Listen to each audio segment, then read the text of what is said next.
Sejak Rabu lalu, Komisi Pemilihan Umum KPU memulai rapat pleno rekapitulasi hasil pemilu 2024. Namun baru saja dibuka, KPU langsung menskos rapat karena harus menjalani sidang DKPP soal dugaan kebocoran daftar pemilih tetap pemilu 2024.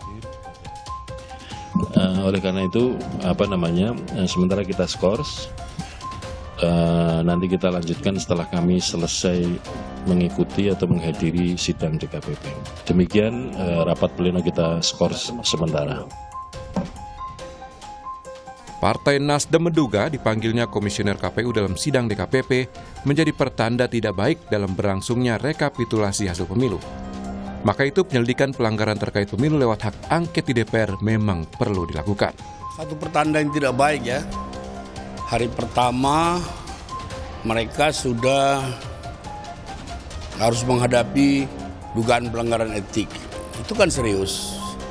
Serius sekali, DKPP itu kan Dewan Etik. Jadi kita tidak tahu ke depan sidang-sidang ini saya duga akan mengganggu pleno. Dan kalau dikaitkan dengan rencana kami untuk mengajukan angket kan makin relevan dengan ini.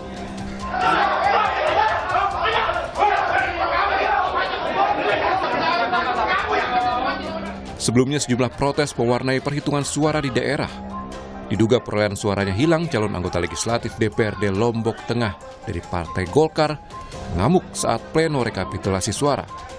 Bahkan caleg bernama Ahmad Halim ini hampir adu jotos dengan panitia penyelenggara pemilu kecamatan.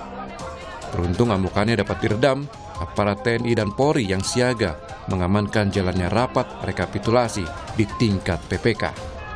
Terkait dengan tentang adanya saya tadi komunikasi dengan teman-teman di sana, karena kami juga minta supaya secara bertiga untuk agar supaya itu dibuka paling tidak satu TPS saja. Tapi tetap juga tidak mau. Kalau dugaan kecurangan di TPS mana saja, Bang? Ya, yang pertama ini kalau di TPS Pananinda sudah ada, tapi sudah dibuka dan sudah kelihatan suara saya ada suara. Clear, sudah tidak ada malah. Kemudian bisa dibincang ya. KPU pernyataan resmi dan surat secara tertulis meminta kepada KPU. Di Pemalang, Jawa Tengah, pendukung dan simpatisan Partai Kebangkitan Bangsa mendatangi kantor KPU setempat. Mereka menuntut KPU menghentikan sistem perhitungan Sirekap lantaran ada perubahan data pada real count dengan yang ditayangkan di website KPU. Salah satu kasusnya ada partai tiba-tiba melejit suaranya dari semula 3.000 menjadi 7.000 suara. Sejumlah pihak menilai sistem informasi rekapitulasi menjadi sumber permasalahan hingga munculnya perbedaan jumlah perhitungan suara.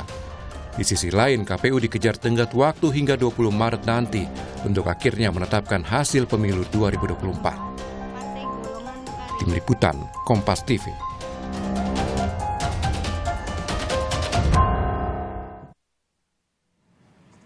Saudara, rapat pleno rekapitulasi hasil pemilu 2024 menjadi ajang protes sejumlah saksi. Salah satunya adalah mempersoalkan hasil yang ada di Sirekap yang dinilai tidak akurat. Adakah persoalan lain yang kemudian muncul sebelumnya? Atau justru persoalan itu terbuka saat rekapitulasi yang tengah berlangsung saat ini? Kita akan membahasnya di pagi hari ini bersama dengan Komisioner KPU 2017 hingga 2022. Sudah ada Pak Ilham Saputra. Selamat pagi melalui sambungan Zoom. Pak Ilham. Mbak Disti. Ya, pagi ya. Apa kabar?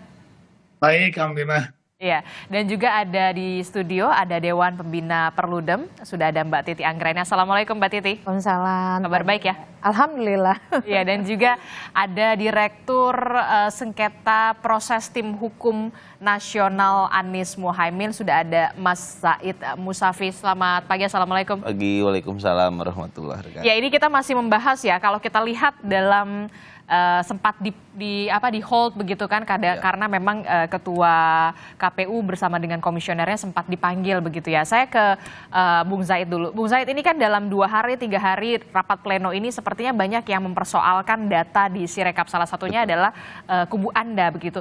Sempat protes juga, apa sebenarnya yang diprotes? Jadi begini, kita itu dalam konteks undang-undang pemilu ya kan, itu ada perlindungan terhadap suara. Menaikkan atau mengurangkan suara itu adalah sebuah pidana dalam pemilu, sebagaimana di pasal 532 itu. Nah, dalam konteks Sirekap ini ini selalu dibilangnya itu alat bantu, dan alat bantu. Tapi faktanya ketika Sirekap berhenti, perhitungan manual diinstruksikan pada tanggal 18 itu oleh KPU juga untuk berhenti. Loh, ini ada apa, kan publik jadi bertanya seperti ini. Nah, kami sendiri dari tim hukum Amin sudah bersurat itu sejak Desember ketika ada kedugaan kebocoran data DPT ke Bawaslu agar meminta diaudit sistem IT-nya. Nah, terus juga sebelum pencoblosan di tanggal 7 dan 12 Februari itu kita minta juga agar dilakukan audit terhadap Sirekap dan sistem IT ini. Dan faktanya hari ini kejadian. Betapa aneh ya, sebuah sistem dibangun bisa merubah suara sedemikian hingga. Itu seharusnya tidak boleh terjadi lah dalam konteks pemilu seperti ini. Karena kita sudah memiliki perangkat aturan yang sangat detail dan rigid sampai ke pelaksanaannya. Itu ada rekapitung, ya kan, ada tungsura itu di aturan di PKPU-nya itu. Jadi benar-benar signifikan tidak sesuai? Sangat, ya, kalau kita bilang sangat tidak sesuai lah apa yang diharapkan publik terhadap pelaksanaan pemilu ini dalam konteks penggunaan alat bantu Sirekap tersebut. Karena apa? Kita ini di zaman yang sudah modern ini seharusnya kita bisa mengkontrol dimanapun ada perolehan suara, ada penambahan suara, siapapun. Karena pesta rakyat, pesta demokrasi ini kan milik rakyat semua ya. Nah, aturan-aturan terhadap hitung suara itu sudah diatur detail, tapi sayangnya dengan alasan Sirekap ini ada permasalahan, jadi boleh di hold. Nah, tidak sebatas hanya di hold, tapi faktanya di lapangan pun ada perintah untuk memberhentikan. Nah, ini kan di lapangan jadi wajar warga itu menjadi curiga. Ada apa? Kenapa sampai gara-gara Sirekap, katanya Sirekapnya alat bantu, tapi ketika dia sebagai alat bantu kok seolah-olah sampai memberhentikan proses yang manual berjenjang inilah kalau bahasa. Nah, ini yang kita pun sangat menyayangkan dan patut diduga ada pelanggaran-pelanggaran terjadi di sana. Untuk itu kita dari tim hukum ini kemarin pun sudah melaporkan secara resmi ke Bawaslu terkait Sirekap ini. Nah, itu jadi, tapi sayangnya Bawaslu tidak memproses laporan kami gitu. Alasannya? Jadi, dalam surat hanya tertulis tidak memenuhi syarat material. Nah, itu padahal bukti hukumnya sudah ada, padahal disertakan. Buktinya ada, sudah kita sertakan. Dan berdasarkan Perbawaslu, itu harusnya kalau tidak mencukupi syarat formil atau tidak mencukupi syarat material, kita harus memenuhi apa? Ada konsultasinya dulu di situ. Betul, kita harus disampaikan. Itu ada waktu 2 hari agar kita melengkapi. Betul. Gitu kan? Nah, kalau kita dianggap kurang, kita melengkapi baik syarat formil ataupun syarat material. Tapi juga harus diingat, Bawaslu ini kan dalam bertindak ini kan tidak hanya dari laporan, dia juga harus ada dari temuan. Gitu. Taruhlah laporan kita secara syarat formil atau material kurang, tapi dengan adanya pengaduan ini harusnya menjadi sebuah temuan dong bagi Bawaslu. Nah, ini juga kita sangat menyayangkan, makanya kita total ada 6 laporan ke DKPP terhadap Bawaslu. Ada 6 laporan ke DKPP. Oke, Pak Ilham, gimana nih soal permasalahan ini? Anda pernah berada di KPU RI 2017 kalau tidak salah sampai 2022 begitu. Koreksi kalau saya salah. Permasalahan semacam ini Anda melihatnya kok bisa ya terjadi di pemilu 2024, semakin kompleks sepertinya? Ya, pertama adalah mungkin sosialisasi terhadap penggunaan Sirekap pada pemilu 2024. Kami ketika melaksanakan konsep Sirekap ini, kami buat ketika pelaksanaan Pilkada 2020 dan uji cobanya sangat begitu masif ya di beberapa provinsi, beberapa kabupaten kota, hampir semua kita melakukan uji coba. Dan itu sangat membantu ketika kami melakukan Sirekap pada Pilkada 2020, walaupun sekali lagi Pilkada 2020 ini skupnya adalah lokal ya, daerah provinsi dan kabupaten kota, dan tidak seluruh Indonesia. Dan kami juga membatasi jika memang tidak mampu untuk mengirimkan Sirekap, maka karena ini terkait dengan sinyal, maka itu diperbolehkan nanti ketika di kecamatan dan beberapa tempat lain yang kemudian bisa mendapatkan sinyal. Nah, kali ini saya agak nggak bingung juga gitu ya. Pertama, kami memang sudah membuat MOU di periode kami, MOU dengan ITB untuk kemudian membuat konsep Sirekap pemilu 2024. Tetapi saya tidak tahu bagaimana kelanjutannya karena sejak kami demisioner, kami kurang lagi diajak diskusi, diajak bicara terkait dengan penggunaan Sirekap ini. Kami hanya kemudian setelah di masa peninggalan kami membuat MOU dengan ITB, kami minta agar kemudian ITB bisa membaca atau melakukan Sirekap sama seperti Pilkada 2020 lalu. Nah ini kami minta ITB untuk membuat desainnya, bagaimana prosedurnya dan sebagainya. Nah sejak itu saya terus terang tidak tahu bagaimana bisnis prosesnya terkait dengan penggunaan Sirekap ini. Termasuk juga masih bekerja sama dengan ITB atau tidak juga berarti Pak Ilham juga sudah tidak tahu menahu soal itu. Wah kita nggak tahu, nggak pernah diajak ngobrol juga soal itu. Sejak kami demisioner kami tidak pernah diundang khusus untuk membahas itu ya. Jadi itu. Nah kemudian kedua adalah saya setuju dengan apa yang disampaikan oleh teman saya tadi, bahwa memang harusnya tidak ada perintah untuk melakukan penghentian rekap di kecamatan. Kenapa? Karena justru harusnya Sirekap menggunakan data manual yang C1 manual yang digunakan di kecamatan untuk diperbaiki Sirekapnya. Jadi itu yang harus dilakukan, bukan malah sebaliknya Sirekap kemudian seakan-akan ya, walaupun saya tidak tahu bagaimana teknisnya, seakan-akan menyesuaikan gitu loh, dengan disesuaikan gitu loh. Nah ini yang agak berbahaya menurut saya. Tidak perlu ada perintah penghentian, bahkan perintah penghentian ini pun sebetulnya bukan surat edaran ya, tapi surat dinas dari sekretariat kepada teman-teman KPU di beberapa daerah, dan KPU provinsi berdasarkan surat itu membuat surat edaran kepada teman-teman di bawah. Nah ini secara hukum juga berbahaya menurut saya karena tidak ada perintah langsung dari komisioner seperti itu. Dari pengalaman Anda, Pak Ilham, apa yang kemudian ini kan tadi Mas Zaid bilang katanya tiba-tiba ada yang signifikan sekali, tiba-tiba ada yang suaranya hilang. Memang bisa seperti itu begitu pas Anda masih berada di KPU? Ya dulu ketika di KPU penggunaan pemilu legislatif dan presiden tahun 2019 kami menggunakan sistem informasi penghitungan ya, Situng namanya. Ini beda dengan Sirekap. Kalau Sirekap kan based by kamera, menggunakan kamera dibaca OMR dan OCR-nya, kemudian nanti sistemnya membaca apa yang ditulis di C Plano. Berbeda dengan Situng. Situng itu C1 di setiap TPS di-upload, kemudian disampaikan di server KPU. Jadi semua orang tahu apa kesalahan yang terjadi di formulir C1 tersebut. Nah itu diperbaiki kemudian ketika rekap kecamatan, juga nanti rekap kabupaten sampai rekap nasional. Jadi base-nya adalah sekali lagi Situng itu betul-betul sebagai pertama alat transparansi, kedua adalah sebagai alat bantu agar semua masyarakat mengetahui di mana titik kesalahan dari teman-teman KPPS mengisi formulir C1. Dan itu bisa diperbaiki di rekapitulasi di kecamatan. Nah, Sirekap ini sebetulnya fungsinya sama, tetapi menjadi carut marut ketika penggunaannya sangat menimbulkan kecurigaan karena tadi seperti kata Bang Zaid ada penggelembungan kesannya, kemudian juga ada perbaikan-perbaikan yang seharusnya tidak menghentikan rekapitulasi kecamatan, sehingga kecurigaan ini tidak bisa dihindari seperti itu. Oke, kalau menurut Anda Pak Ilham, jadi sebenarnya ini kurang sosialisasi atau memang kurang siap sebenarnya? Ya saya kira seperti itu ya, karena memang sebetulnya blueprint-nya sudah kita buat. Bahkan kami sudah pernah membuat buku bagaimana blueprint Sirekap ketika Pilkada 2020, bagaimana penggunaannya, apa kekurangannya itu sudah ada ya. Nah, tapi ini kan coba bisa dicek lah, bisa mungkin di interview teman-teman di bawah. Apakah pernah ada uji coba Sirekap yang secara masif? Saya tidak tahu.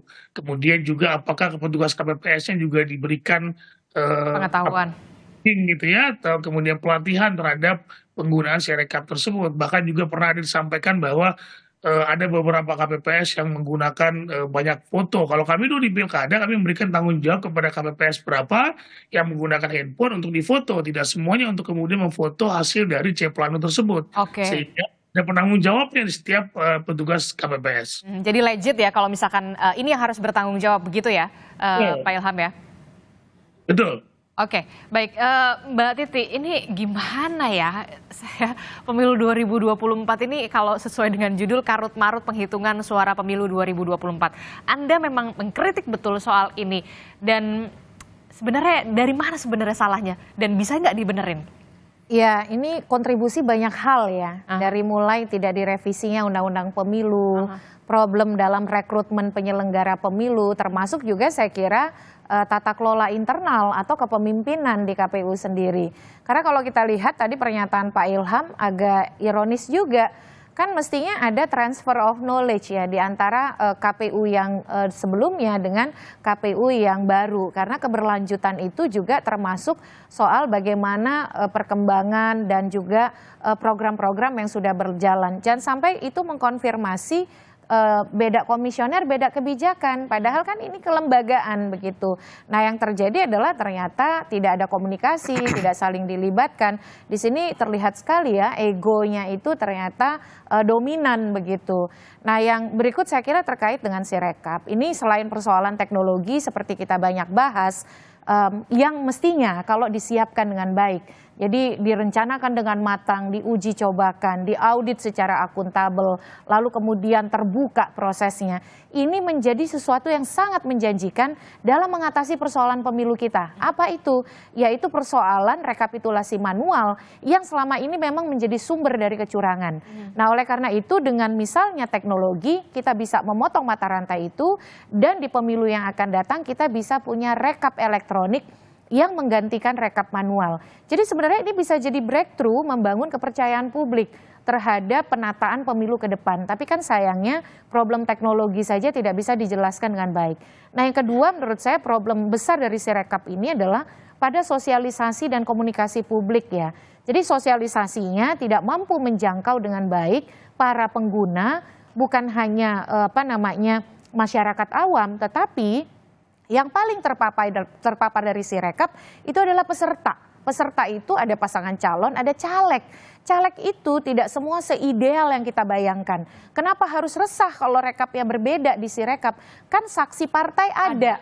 Nah tidak seperti itu di lapangan. Realitasnya tidak semua partai punya saksi, tidak semua saksi, termasuk tidak semua caleg, termasuk caleg perempuan itu bisa mengakses C-hasil atau salinan C-hasil. Karena misalnya ada problem juga di internal partai. Jadi kalau kita bayangkan segala sesuatu dengan pendekatan aturannya sudah begitu, tidak bisa begitu karena aturan juga membutuhkan pelaksanaan yang menopang untuk itu.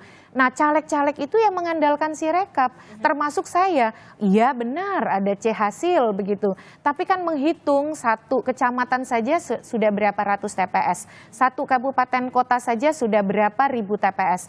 Jadi Sirekap ini sangat membantu dan definisinya kan adalah alat publikasi, sarana publikasi penghitungan dan rekapitulasi suara. Yang mengeluarkan siapa? KPU, otoritas berwenang yang ditopang oleh anggaran, personel, dan kewenangan. Oleh karena itu ketika dia tidak akurat, wajar kalau kemudian publik gelisah mempertanyakan dan mengkritik begitu. Nah jadi sosialisasi dan komunikasi publiknya juga bermasalah. Dan yang terakhir saya kira soal respon. Responnya relatif lama begitu ya, dibiarkan timbul spekulasi, kontroversi, bergulir. Tapi kemudian malah yang muncul itu potongan setengah-setengah, penghentian Sirekap. Padahal dia sarana publikasi dan juga disebutkan memang alat bantu rekapitulasi. Betul dia menjadi alat bantu. Di kecamatan yang ditampilkan itu adalah data dari Sirekap. Dan di peraturan KPU nomor 5 2024 kalau ada perbedaan maka di pasal 15-16 itu yang digunakan adalah C-hasil manual. Jadi yang dibutuhkan itu adalah sosialisasi komunikasi publik yang baik, bukan dengan kemudian tiba-tiba mengambil kebijakan, kebijakannya juga kurang transparan dan akuntabel, penghentian akhirnya muncul lagi spekulasi baru. Jadi saya kira memang agak jelimet ya problem kita gitu. Ada problem teknologinya sendiri, ada problem sosialisasi, problem kapasitas KPU-nya, termasuk juga problem komunikasi dan responsivitas KPU. Jadi ya memang mau tidak mau harus dipaksa berbenah begitu. Dan saya kira tadi ya laporan-laporan terhadap Bawaslu itu juga dirasakan oleh teman-teman. Misalnya penolakan laporan itu cuman dengan bahasa tidak memenuhi syarat formil, tidak memenuhi syarat material. Tapi tidak dijelaskan. Yang mananya materialnya gitu. Karena kita ketika menjadi pelapor, itu kita menjelaskan yang dilanggar pasal berapa, kronologisnya, unsurnya, saksinya. Jadi kalau tidak memenuhi material berarti kan itu dianggap bukan pelanggaran. Kenapa tidak dianggap pelanggaran tuh kenapa? Begitu, sementara proses pembuktian belum berlangsung, saksi-saksi belum misalnya didengar. Nah ini yang menurut saya dua-dua pihak ini memang harus berbenah begitu. Jadi Anda melihat Bawaslu dan juga KPU ini memang sudah saatnya berbenah. Terlambat nggak sih? Ini kan pemilu 2024, ya kita lagi tahapan proses. Kalau bilang terlambat sudah pasti terlambat, tapi kan ini kan problem dari hulunya dia, dari regulasinya, undang-undang pemilu, rekrutmennya juga sudah kontroversial. Kita sama-sama tahu. Kemarin juga KPU dihukum karena problem rekrutmen, orang sudah terpilih tiba-tiba diganti, dan ini bukan yang pertama di Nia Selatan. Di daerah lain juga saya tahu ada begitu, tanpa klarifikasi, tanpa konfirmasi. Jadi ketika itu terjadi, tapi kita kan harus memikirkan juga pemilu ini harus jalan. Di sisi yang lain pilkada sudah di depan mata gitu. Jadi kalau kita tidak memperbaiki ini, apakah kita akan terus repetisi sampai pilkada yang juga akan berjalan. Jadi ya memang mau tidak mau saya kira hak angket juga menjadi relevan dalam situasi ini. Bukan karena kita ingin mendelegitimasi, tapi justru menjadi pembelajaran untuk pembenahan elektoral kita. Dan jangan tabu juga, sebelumnya sudah pernah di 2009. Dan itu bertujuan untuk memperbaiki tahapan dan juga memperbaiki rekrutmen. 2009 itu rekomendasi hak angket adalah pemberhentian anggota KPU dalam tempo yang secepatnya. Dan itu diikuti oleh perubahan undang-undang pemilu yang memperbaiki mekanisme rekrutmen dan juga kemudian diikuti dengan perbaikan pemutakhiran data pemilih. Jadi jangan bayangkan terlalu pragmatis partisan begitu ya, tapi kepentingan penataan pemilu itu juga menjadi relevan dilakukan melalui hak angket.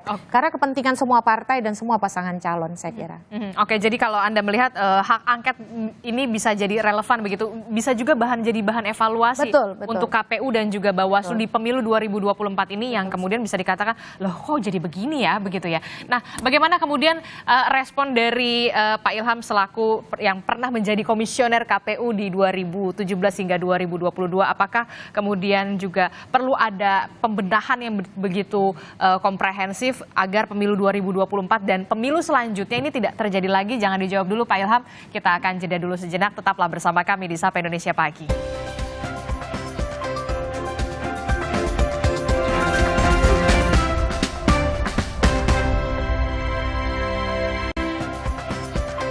Terima kasih Anda masih bersama kami di Sapa Indonesia Pagi. Saudara, masih meneruskan dialog kita di pagi hari ini terkait dengan bagaimana karut-marut penghitungan suara pemilu 2024. Tadi kalau kata Mbak Titi, ya bisa jadi relevan lah kalau misalkan hak angket juga bisa jadi bahan evaluasi bagi KPU dan juga Bawaslu begitu.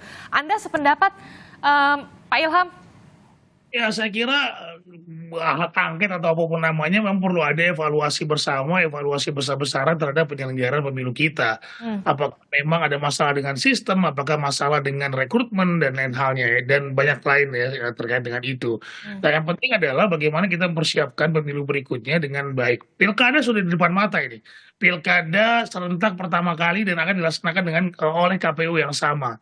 Nah ini bagaimana kita memperbaiki, misalnya akan menggunakan Sirekap lagi. Bagaimana Sirekap yang digunakan benar-benar nanti bisa menghasilkan data yang akurat dan tidak menimbulkan sangka dan curiga dari peserta pemilu maupun dari masyarakat. Jadi sebetulnya panjang sekali yang harus kemudian kita persiapkan.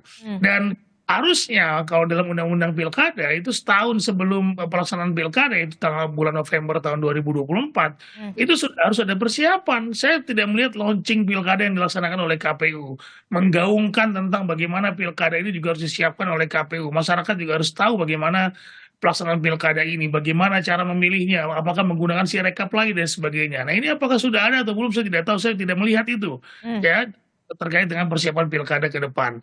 Nah oleh karenanya saya kira saya setuju saja bagaimana bentuk evaluasinya, apakah hak angket atau apapun namanya yang kemudian bisa membuat pemilu ke depan jauh lebih baik dibandingkan dengan saat ini. Oke, kalau tadi kan disebut ya ketika Sirekap itu bermasalah begitu ada penghentian sementara di tingkat kecamatan. Memang seperti itu prosedurnya Pak Ilham, kalau dari pengalaman Anda begitu? Saya sudah sampaikan tadi, jadi kalau kami dulu menggunakan situng ya, menggunakan situng, sistem informasi penghitungan suara yang kemudian itu justru situngnya yang kemudian diperbaiki oleh rekap manual. Oke.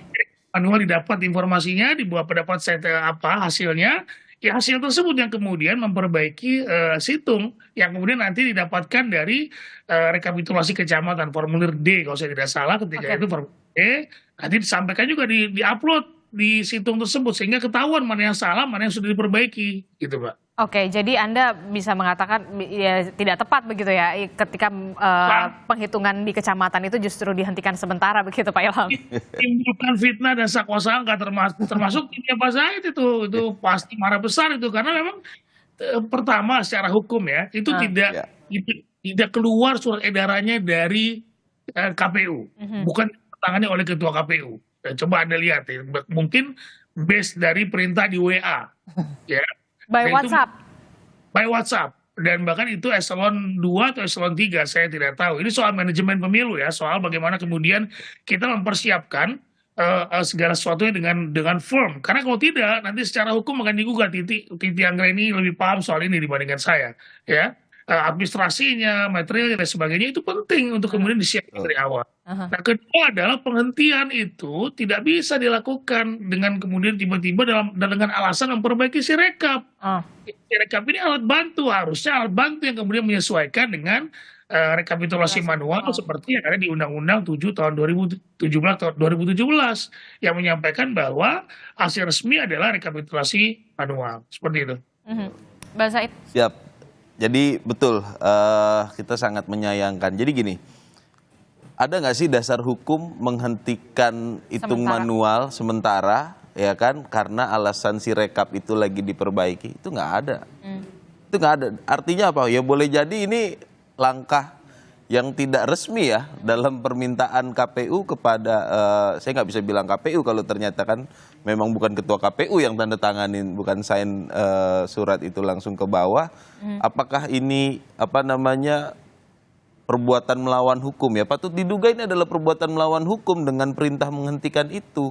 Karena di sisi lain gini Pak, kalau memang itu adalah perbuatan yang sudah disesuaikan dengan PKPU terkait rekapitung, ya kan, itu kita bisa nerima secara nalar apabila Sirekap dihentikan sementara karena penghitungan manual dihentikan sementara karena si rekap lagi diperbaiki dan itu diatur dalam aturan sumpama. Ini kan dalam aturan nggak ada karena memang hanya ada surat edaran itu pun bukan komisioner yang tangani, dan dalam catatan kita ternyata surat edaran itu pun tidak diberitahukan ke Komisi 2 DPR selaku legislatif yang menangani masalah pemilu. Ini kan problem lagi jadinya. Jadi ada beberapa problem mengenai penghitungan dan karut marut ini memang harus segera ditindak, jangan nunggu nanti gitu. Apakah mekanisme politik yang akan ditempuh ataukah mekanisme hukum? Mekanisme hukum kami dari tim hukum sudah menempuh upaya hukum dengan melaporkan ini ke Bawaslu, tapi faktanya Bawaslu seperti itu gitu kan. Ini yang kami pun akan melakukan upaya hukum selanjutnya. Dan juga yang kita sayangkan, kita dapat informasi juga dari tim deputi saksi kita, faktanya di lapangan itu beberapa TPS ada kejadian juga, itu bahwasannya kita terinfo itu Sirekap ini yang dijadiin patokan untuk menghitung di manualnya. Nah ini kan juga semakin nggak benar gitu kan. Nah problem-problem ini harusnya KPU ini bisa lebih responsif ya dalam mengambil keputusan, dalam menyikapi problem-problem ini. Karena kalau tidak ya kita akan semakin karut-marut dalam menghitung keabsahan suara yang sudah direkap di tingkatan kabupaten, kota, ataupun nanti di provinsi, ataupun sampai ke nasional. Ini bukan hal yang sepele gitu loh dalam proses pemilu ini. Ini harus segera disikapi dan saya rasa KPU harus segera berbenah, jangan nunggu nanti gitu loh. Dan di sisi lain kita mengingatkan secara tegas kepada Bawaslu, Bawaslu ini perannya ini punya pengawas pemilu loh. Kondisi-kondisi ini kenapa dibiarkan? Ketika kita melapor dengan mekanisme yang sudah kita pandang benar sesuai ketentuan, hanya membalas atau menolak dengan alasan tidak cukup syarat material dan syarat formil. Itu pun kita tidak diinfokan apa yang menjadi kekurangan itu. Nah, ini juga akan jangan sampai problem ini terus berlanjut gitu. Nah, ini kan akan menjadi permasalahan yang signifikan ke depannya. Mbak Titi, kalau Anda melihatnya sebenarnya ini yang punya kelemahan Sirekapnya. Kalau saya melihat Ini sebenarnya apa ya, niatnya baik supaya Iya, betul. publikasi, transparansi Betul. begitu kepada publik, kepada masyarakat. Apalagi kalau kita lihat anggarannya tidak main-main, begitu Mbak Titi. Jadi sebenarnya Anda melihat kelemahannya itu di Sirekapnya atau memang di manajemennya orangnya nih gitu loh? Ya, teknologi itu sesuatu yang mestinya memudahkan dan kemudian membuat kualitas tahapan pemilu kita menjadi lebih baik begitu ya. Bahkan di pilkada pun sudah ada putusan Mahkamah Konstitusi yang membolehkan pemungutan suara elektronik. Tapi Mahkamah Konstitusi beri penekanan, satu, penggunaan teknologi harus menempatkan pemenuhan asas pemilu luber jurdil. Itu jangan dilanggar. Yang kedua, teknologi itu harus dipilih berdasarkan betul-betul prasyarat memastikan teknologi yang reliable, yang bisa diandalkan begitu. Dilakukan uji coba berulang, audit oleh institusi yang punya otoritas, dan kemudian penyelenggaranya, petugasnya disiapkan dengan baik. Dan yang terakhir, pemilih atau masyarakatnya juga tersosialisasi dengan baik.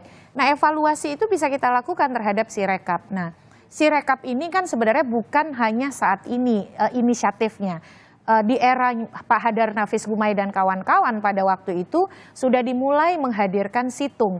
Situng itu adalah membuka yang gelap menjadi terang. Karena kenapa? Rekap manual berjenjang itu selama ini tidak bisa diakses luas oleh masyarakat.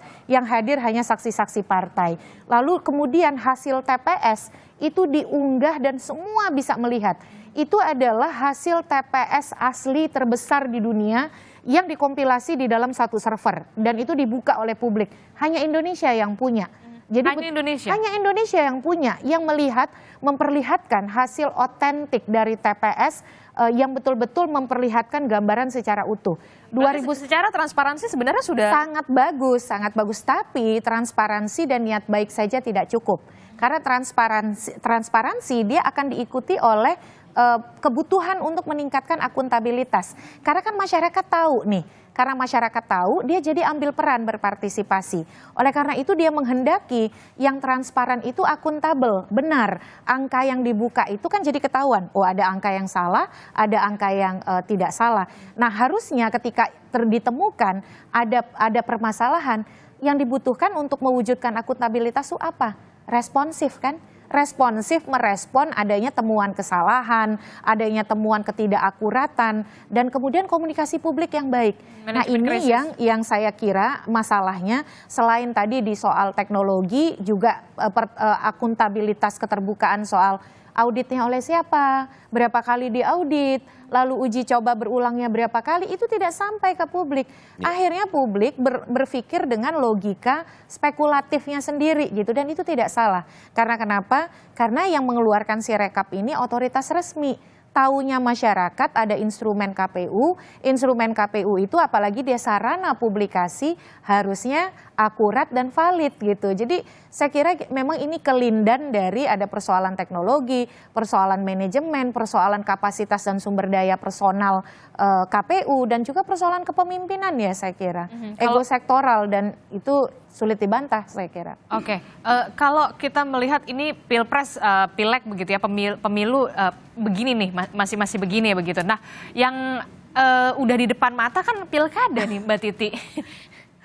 Ya itu makanya ya, saya kira kita harus berterima kasih kepada pemohon perkara 12/2024 yang diputus MK kemarin, karena 2 orang mahasiswa ini yang bukan pesanan siapa-siapa ya, itu kemudian walaupun permohonannya ditolak, MK mengatakan pilkada tetap harus November 2024 karena ada narasi yang di dalam revisi usulan DPR ingin memajukan ke September. Sayangnya KPU Bawaslu-nya bilang kami siap karena itu bisnis as usual-nya kami gitulah. Nah sekarang pemilu saja begini, apalagi kalau pilkada dimajukan ke September. Pilkada di November itu MK menekankan agar kita konsisten dan tidak mengganggu desain konstitusional yang sudah kita rancang, dan juga menghindari tumpukan atau irisan tahapan. Nah setuju dengan Pak Ilham tadi ya, kalau KPU tidak berbenah dan Bawaslu tidak berbenah, harusnya ada efek jera yang lebih kuat terhadap mereka. Karena kenapa? Yang dipertaruhkan ini urusan publik. Contoh, mengirim lebih awal surat suara ke Taipei, akhirnya dinyatakan surat suara rusak. Berapa kerugian uang negara yang harus dirasakan? Betul. Yang kedua, simulasi ada 3 pasangan calon, surat suaranya hanya 2 pasangan calon. Akhirnya simulasi ulang. Berapa kerugian keuangan negara yang harus dirasakan? Yang di Malaysia? Yang di Malaysia, 7 PPLN menjadi tersangka karena karut-marut di dalam pemutakhiran data pemilih. Dan saya mendengar informasi katanya ada ghost Pantarlih. Pantarlihnya tidak pernah datang ke Malaysia tapi operator dari Jakarta. Informasi yang saya dengar ya. Nah, hal-hal seperti itu kan merusak kepercayaan publik, tapi yang lebih menyedihkan, itu merugikan keuangan negara loh, akibat ketidakcakapan, dan kemudian dalihnya kok sederhana sekali, human error. Human error tidak akan terjadi kalau kepemimpinannya baik, tata kelolanya profesional, dan cakap begitu. Jadi saya kira kita jangan menutup diri, ini persoalan bangsa, jangan karena kita punya kepentingan partisan misalnya, hanya karena ingin menjaga suara kita supaya tidak terganggu, kita menutup mata dan mengatakan, oh pemilu kita bagus, baik, kualitasnya luar biasa, padahal realitas permasalahan ada di depan mata. Jadi bagi saya sih tempatkan masa depan demokrasi dan kualitas demokrasi kita daripada kepentingan pragmatis gitu. Akui saja bahwa memang ada banyak persoalan di pemilu 2024. Dan tadi Anda melihat, tadi Anda menyebut efek jerahnya mungkin salah satunya adalah yang paling relevan hak angket begitu? Iya, salah satunya dan termasuk juga DKPP. Gunakanlah nalar publik, jangan nalar pragmatis, mengatakan bahwa ini tidak ada kumulatif sehingga sanksi itu ya hanya bisa sesuai dengan tipologi yang ada di undang-undang. Kenapa sanksinya tuh nggak pernah naik kelas gitu? Artinya kalau pelanggaran itu berulang tidak ada efek jera, tidak ada kemudian peningkatan atau perbaikan etika kan?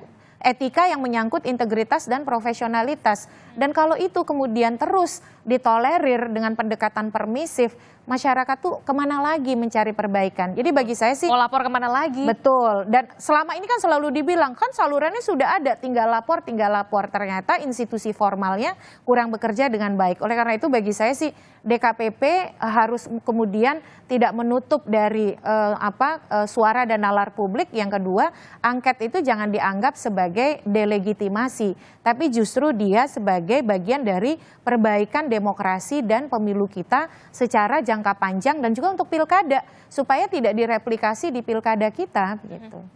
Oke. Pak Ilham, kalau menurut Anda begitu ya, ini kan sepertinya apa ya? Seperti memperbaiki benang yang kusut begitu ya, mengurai benang yang kusut begitu, tapi harus cepat-cepat begitu. Apalagi pilkada udah di depan mata, bulan November tinggal berapa bulan lagi. Anda optimis? Ya, dengan kondisi seperti saat ini tentu optimisme jadi agak berkurang ya, bahwa kemudian soal-soal seperti yang disampaikan Bu Titi tadi terkait dengan berbagai masalah logistik dan berbagai masalah sirekap dan banyak lagi hal lainnya, apakah ini bisa diperbaiki sementara mereka juga disibukkan dengan rekapitulasi sampai 20 Maret. Nah, kemudian juga nanti mereka akan menghadapi jika ada gugatan ke Mahkamah Konstitusi ya. Nah, ini tentu sekali lagi saya belum mendengar gaung pilkada ini sendiri yang sudah disosialisasikan kepada masyarakat. Nah, sementara kita bicara soal pemilu yang kemarin mungkin banyak sekali evaluasi, apalagi kemudian nanti pelaksanaan pilkadanya, tidak segera dievaluasi, tidak dicermati dengan baik pelaksanaannya, dan mismanajemennya seperti apa yang akan dievaluasi, ini akan berbahaya karena ini seluruh provinsi dan kabupaten kota, dan pertama kali dalam sejarah pilkada kita ini diserentakkan pada bulan November 2024 yang akan datang. Nah, bagaimana KPU membuat penyelenggaraan pilkada ini jauh lebih baik dibandingkan pemilu 2024 misalnya. Alih-alih kita bicara soal pemilu 2029, karena yang akan dilaksanakan pilkada 2024 ini akan dilaksanakan oleh KPU yang sama. Nah, ini yang ingin saya sampaikan, bahwa kemudian jangan lupa ini ada pilkada, boleh perbaiki atau kemudian menjalankan kewajiban mereka menjalankan pemilu 2024, tapi ada pilkada juga loh yang harus kemudian diselenggarakan oleh KPU yang sekarang. Oke, selanjutnya apa yang akan dilakukan? Lapor kemana lagi nih? 20 Maret loh nanti hasil rekapitulasinya. Baik, kita masih tetap optimis karena saluran hukum itu sudah kita tempuh, termasuk ke DKPP ya. Jadi kita sampaikan secara tegas kepada DKPP, demi nasib bangsa ke depan, demi pemilu yang berintegritas dan terpilihnya pemimpin yang legitimate, perlu diambil tindakan-tindakan yang tegas atau keputusan-keputusan yang tegas. Seperti yang sudah disampaikan tadi, sekalipun tidak ada dalam norma kumulatif mengenai pelanggaran etik itu, tapi saya rasa DKPP itu juga tidak semata-mata memutuskan itu berdasarkan sebagai corong undang-undang lah ya, normatif saja memberikan putusan. Ini fakta pelanggaran etik yang dilakukan KPU ini sudah sangat jelas. Sudah sangat jelas, artinya harus ada keputusan tegas.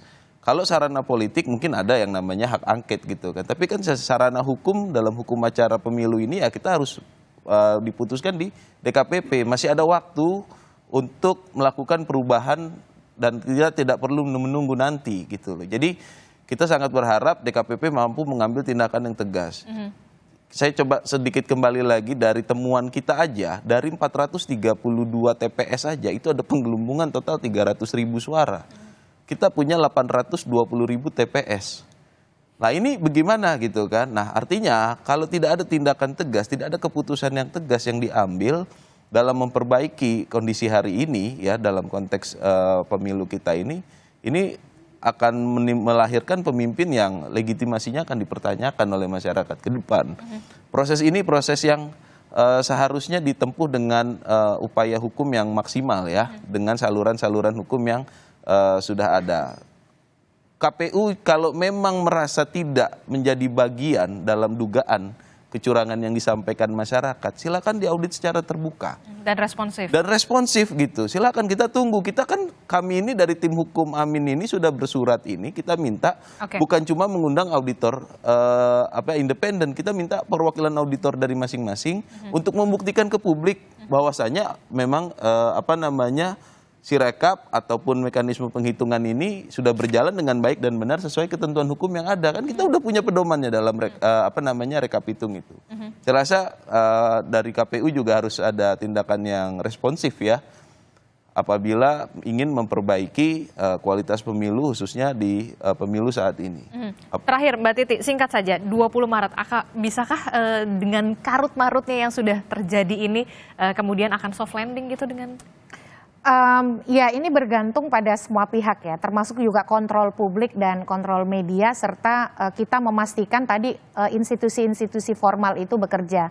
Jadi DKPP ya mestinya realistis saja, ada kepentingan yang jauh lebih besar untuk menyelamatkan pemilu kita dan muruah penyelenggara pemilu kita.